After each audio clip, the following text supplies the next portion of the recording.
My girlfriend suddenly told me she had 6 small beets implanted inside her, blushing as she said it was meant to please me. The next day, I made soup and brought it to her office. To my surprise, I saw her in the arms of my good friend, Henry Somerset. Henry wrapped his arm around her waist, his voice deep. Baby, you're such a good girl. You really did the implantation as I told. My dumb friend even thought you did it for him. Do you reckon he'll lose his mind if he finds out you and I are getting married soon? My girlfriend's voice turned cold. This is nothing more than a marriage of convenience. I'm warning you not to let Chris find out. Henry chuckled and moved his hand downward. Don't worry, as long as you keep me happy, I won't get Chris into trouble. After hearing all this behind the door, my entire body went cold, clutching my phone tightly. I recalled my boss saying he would transfer me to a subsidiary company a few days ago. I no longer hesitated and sent him a text. Boss, I'd like to be transferred to the subsidiary company in Hillsborough City in 3 days. Chapter After getting my boss reply, I slumped against the wall, drained of all energy. Henry Somerset's voice echoed in my ears again. Stop kissing me. If Chris runs into us later, you'll be in trouble. Oh, right, he still doesn't know you gave me the draft designs of dress and suit he made for his own wedding. I showed him the finished design, and he actually thought we just had the same taste. What a joke.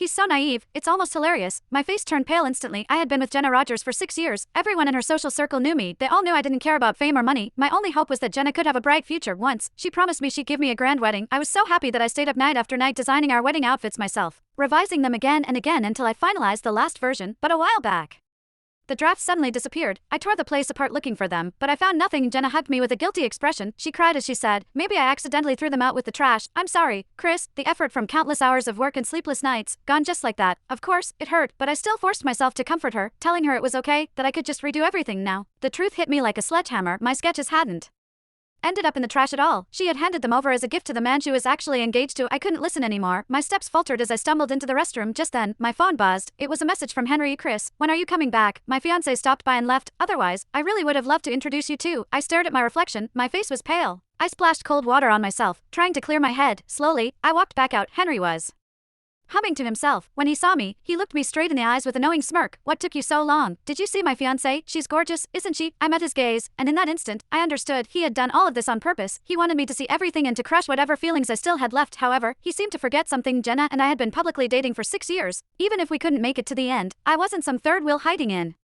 the dark. I swallowed my anger, forced a smile, and said, great, you two look good together. I hope you're happy. Chapter After saying that, I turned around and walked away. Behind me, Henry shouted smugly, so what if you were together for years? Being able to get a woman to marry you, that's what really counts. She's my wife now. You'd better stay away from her. I didn't slow down. I straightened my back and forced myself to stay calm as I went home. Jenna got there before me. When she saw me come in, she immediately smiled and opened her arms like she always did. Honey, you're home. I instinctively stepped aside. Her arms froze in midair, surprise flashing across her face. I glanced at the skirt she was wearing. It wasn't the one she had worn when she left that morning. Looks like you changed your skirt. The confusion in Jenna's eyes instantly turned into guilt. She smiled and explained, I spilled coffee on myself today, so my assistant helped me change. Once it's clean,